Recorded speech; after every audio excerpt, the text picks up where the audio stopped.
Hello and welcome back to another episode of Critical Reactions with your host Bryan.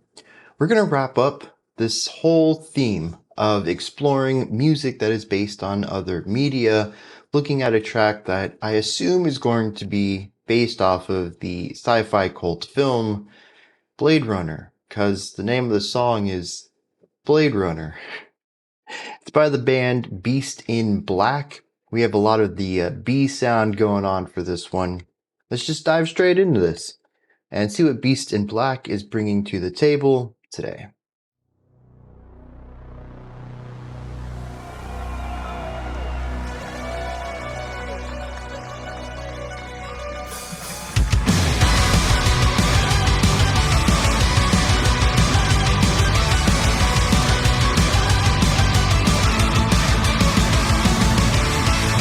Some upbeat heavy metal here. We do have the synth, which kind of gives a bit of a cyberpunk. I mean, it's a futuristic sound in general. The synth is gone here, though. Oh.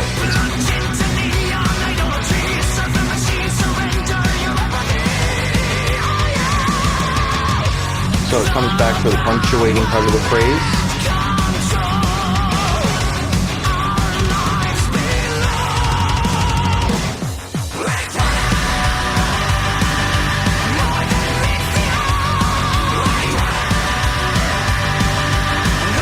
Dude, this is catchy.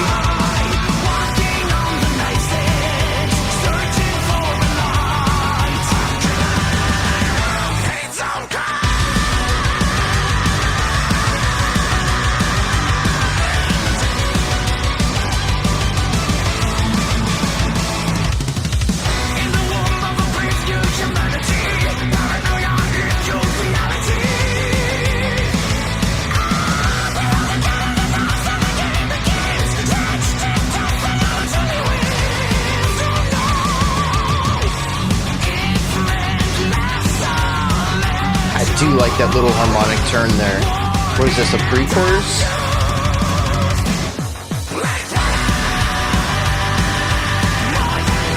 Yeah.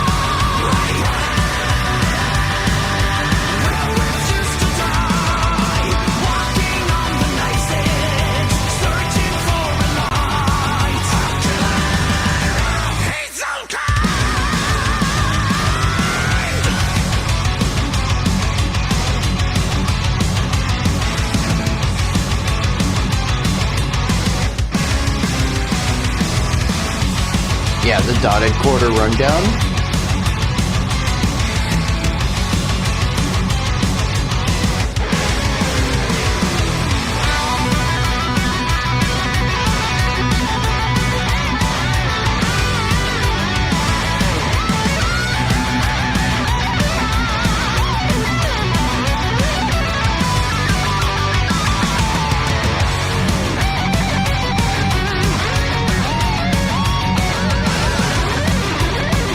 Throwing a little bit of that classical influence in there.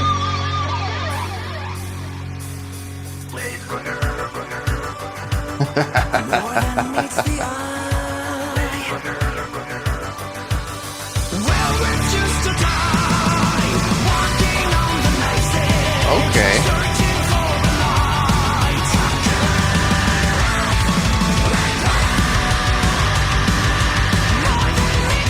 Oh, so here we get the full chorus then.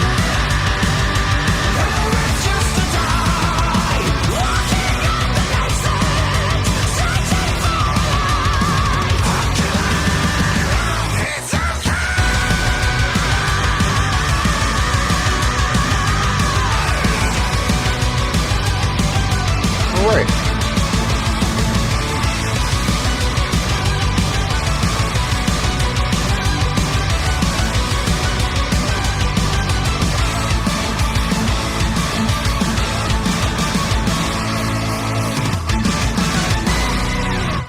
Yeah, solid ending on that too. Had the extension of the chord progression into the new finale to the progression. Yeah, this is just a fun track right here. some solid heavy metal sounds throughout the verse and the chorus, super catchy chorus, and you know, some shred going on in the solo section. Yeah, okay. So I don't think this is going to be a very long analysis. I don't find that there's a lot of depth to this, but there are some things I want to touch on. It is called Blade Runner. I didn't pick up all the lyrics because honestly, I couldn't understand a lot of the words he was saying. When I decided to check into the lyrics in particular, but I did capture a couple of things about lives being controlled and something about smog or something. So, I mean, we might be talking about the Blade Runner universe here. So, coming from that perspective, I think the synth works. I don't know if they always use a synth. I don't think I've ever heard Beast in Black before, but it does give the song a bit of that 70s futuristic vibe. It's a specific patch on the synthesizer that I think captures this feeling really well. And even when we look towards the third chorus with the panned digital vocals saying Blade Runner, I mean, that also kind of captures a very similar feel. So I think despite the fact that a majority of this track is just electric guitars, bass, drums, very heavy metal sounds, they are alluding to this, 70s look at what the future would be with that one instrument. So I think that's kind of cool. It gives it a little bit of flavor. Again, I don't know if this is what they always do. Maybe this is just the synth patch that they use on all of their tracks. I didn't see a synth player though, which makes me think that it's secondary, possibly done for this song in particular, which I kind of hope so because it adds that credibility that they were specifically going for this vibe, and I do think that they got it right. Could they have done more? 100%. But as far as creating a fun, catchy heavy metal song with a little bit of like a sonic nod towards the sounds of Blade Runner, musically, I think it does a good job at that. Like a little auditory homage. Now, what do the guitars do in most of this song, though? Chords, all the way through. Verses, choruses, it's chords. We usually have 75% of the riff being chords, and then the final 25% being a punctuating idea at the end of the chord progression. The synthesizer usually comes in on this as well, sometimes being the only part of this punctuating idea, and sometimes sharing it with the guitars. This leaves a lot of room for the vocals to be what most people's attention goes to, because chords can be interesting, but in this case, I don't think they really are. There's a nice rhythmic device to them and a little bit sometimes of movement where we don't just have the chord. Sometimes it moves a little bit, but it really isn't anything that draws attention. The drums are very much sitting in the pocket, really rigid, adherence to the beat. They're doing a great job being this human metronome, but not a lot of things going on there that are drawing my attention. And so the rhythmic dexterity and the melodic dexterity in the vocals is where my attention and what I think most people's attention is going to be pointed towards. And so since the bass, guitars, the drums, they're all doing functional ideas, it really is up to the vocals, I think, to drive this song forward. And I think it does a good job of that. Like I mentioned, there's rhythmic dexterity to it. There is a shifting rhythmic device where we don't just have, like a series of eighth notes or something. We'll have eighth notes, we'll have quarter notes. It, alters between them and creates rhythmic flow. We see a little bit of this rhythmic diversity in the guitars as well. They also don't just play, quarter notes on these chords. And the two back to back create a nice little rhythmic synergy. Having the vocals and the guitars against the rigid backbeat of the drums, we do get a lot of groove. But we also have the melodic variety going on in the vocals where we have the pacing and the flow through these lines. But we also have a bit of variety in how the vocals are delivered. He has more of a chesty voice that he has like a very wide sound to. He also has a little bit of a higher range. I think it's a mixed head and chest. And then there's also the belted heavy metal scream stuff. I don't know what it is about this vocal style. I find it to be very cheesy. It works though. I love it. You give me some power metal who are going to use these wide vibrato belts. You give me some, Judas Priest or someone. I don't know, man. They're always going to click for me. Even if it's like, I'm not digging it, I'm still going to love those just because they're so cheesy. It's almost on the side of camp. It's almost too overdone. The vibrato's too wide at times. It's too big. It's too high pitched. It's always too much. It's an extremity. And I find it to be, kind of engrossing in a captivating way. And that's why in this track, you may have seen me chuckle a couple of times when the vocals went into that style. It's just, I don't know, it works. It doesn't make sense. It shouldn't work. I'm usually a person of moderates. I like the middle point of things. I'm not much of a person who sits on the extremes in my musical taste, but that vocal style, as extreme as it is, always works for me. And we got some of that in here. And so we do have a few different styles of vocals that help keep the song interesting because no shade thrown towards the instrumentation in here, but they're not interesting. It's always written to be a sort of foundational device so that the vocals have room to do what they're going to do on top of it. The verse kind of pulls you through. The chorus is catchy. It keeps you in that moment. You got that Blade Runner. I love that part, man. Ah, geez, it's so good. That's gonna be stuck in my head all week, all weekend. It's Friday now. Jeez. I'm gonna be.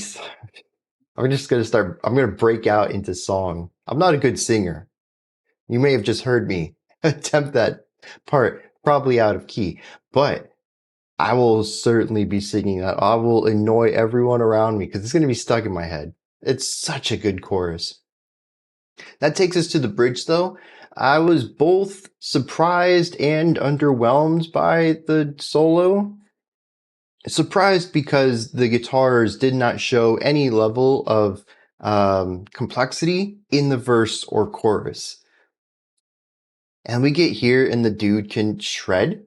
Not only has the chops to back that up, but also I like the melodic flow and the harmonic shifts in here. We had a little bit of a classical element tossed in towards the end of the solo. And I think the movement through the melody was really well done. So compositionally, sound, performance, fantastic. And there was even a little bit of like visual flair to it too, with the opening hammer-on section, just kind of jumping back and forth between two notes, what I would call a trill in like the horn world. I mean, he's got like this cool, like really big, wide hand movement on it, which looks cool. I wouldn't say that it's necessarily compositionally interesting just to bounce back and forth between two notes for 15 or 20 seconds, however long that took. But it looked cool. And there's a little bit of showmanship in there alongside what I still think is mostly solid melodic writing. So yeah, it's like I said, it's surprising because the guitarist never showed anything of this aptitude prior, but at the same time, it is still just a heavy metal solo. It is above all for the guitarist to show off more so than to pull the song through and introduce new narrative elements or anything like that. So Like I said, I find that a bit underwhelming, but at the end of the day, it's just a fun song, so I might be looking too far into the solo. I should just appreciate that I enjoyed my time with it without looking at it from maybe an artistic perspective. And then that took us to the penultimate chorus, which I've already talked about, kind of gave us that robotic vocal bit for a second um, before giving us the end of the song. And that's about it. My understanding of this is that it's a fun track. I don't really think it's deeper than that. There is some skill shown on display here, but for the most part, this is just a fun, catchy metal song. Let me hit some lyrics, see what's going on there. Maybe it's not about the film? Uh, okay, the chorus says, and this is, well, okay, let's start with the verse because I think that this sets the stage and talks about some of the general themes of cyberpunk. Maybe not necessarily Blade Runner, but Blade Runner does borrow a lot of the visual and narrative aesthetic of the cyberpunk genre. Smog-choked, sprawling metropolis, towers of fire and high-tech infinities plunge into neon idolatry, serve the machine, surrender your empathy. So, yeah, we have, the end result of capitalism where we have these massive cities that are just spewing all sorts of toxins into the earth. It's almost uninhabitable for humanity. It says that it's smog-choked. And of course, the neon lights. So we have plunge into neon idolatry, serve the machine, and surrender your empathy. So yeah, I think that sets a pretty good tone for cyberpunk in general, but also Blade Runner. Verse 2, in the womb of a brave new humanity, paranoia imbued reality. Behold the cat and the mouse, now the game begins, drenched in death and no one truly wins. I don't know about this one so much. I mean, the brave new humanity could be relating to the replicants from Blade Runner. Paranoia imbued reality. I don't know. That's not really a big theme in Cyberpunk or Blade Runner. Behold the cat and the mouse, now the game begins. We could kind of see that a little bit in the film. Drenched in death and no one truly wins. Now, that is a big theme of the film. There's a lot of death, some of it unwarranted, most of it unwarranted, and no one really wins in the end. Yeah. Okay, that line kind of works for the film, but the rest is kind of, huh. And this is where the chorus kicks in and also confuses me. It says Blade Runner more than meets the eye. First of all, that's Transformers. Second of all, the Blade Runner isn't more than meets the eye. Now, maybe Harrison Ford's character is more than meets the eye. That's one of the big questions about the film. One of the open-ended parts of the narrative, but a Blade Runner in general is not more than meets the eye. A Blade Runner is just it's a division of the police that hunt down replicants, hunts down the synthetic citizens. I don't remember why. Is it just when they go rogue, or is it just like that's the crime division for all replicants? I don't know. It's been a couple years and I've only seen it once. Yes, I came to Blade Runner very late. But yeah, so it's kind of strange to say that. And then Blade Runner will refuse to die. Again, a Blade Runner's just a cop. That's it. They have a specific area of their copetry, of their law stuff, but I mean, it's just a cop. I don't understand these two lines. And it says walking on the knife's edge. Okay, you literally think about a Blade Runner walking on the knife's edge works, but how does that relate to anything in the film? It says searching for a light, a killer of his own kind. And once again, searching for a light? What? Maybe? That's such a vague term, though, right? And I think that a main character feeling lost is sort of a theme in a lot of stories. Uh, I mean, that's kind of a vague line. And then a killer of his own kind, which can be read in two ways, that he is his own kind of killer. One that is without peer, but another one would be that he kills his own kind. And once again, the main character of Blade Runner, it was an open-ended question if they were a replicant themselves. If you believe he was, then yes, he killed his own kind. But is that how that line is supposed to be read, especially since that question hasn't been answered, and it probably never will. It's up to interpretation. So, yeah, the chorus doesn't really. I mean, it says Blade Runner, but that's about the only relationship I really see to the film, which begs the question: what is this about then, if not the film? The best I can view it as is it is dystopian cyberpunk, but it also talks about a literal Blade Runner, someone who runs on the knife's edge. I know that's probably a metaphorical thing, but I don't know. It's like they watched the film and took away a very different meaning to the film than I did.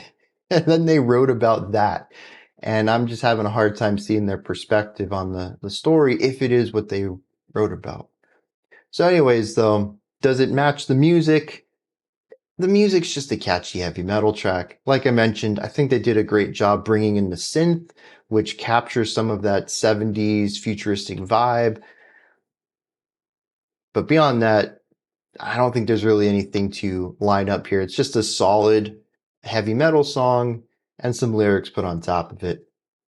These are my thoughts, though, on Beast in Black's Blade Runner. Let me know what you thought of this. If there's anything that stood out to you, anything that you'd like to add on to what I said or correct me on, maybe you have a perspective on these lyrics that works when read in the light of the film, presumably.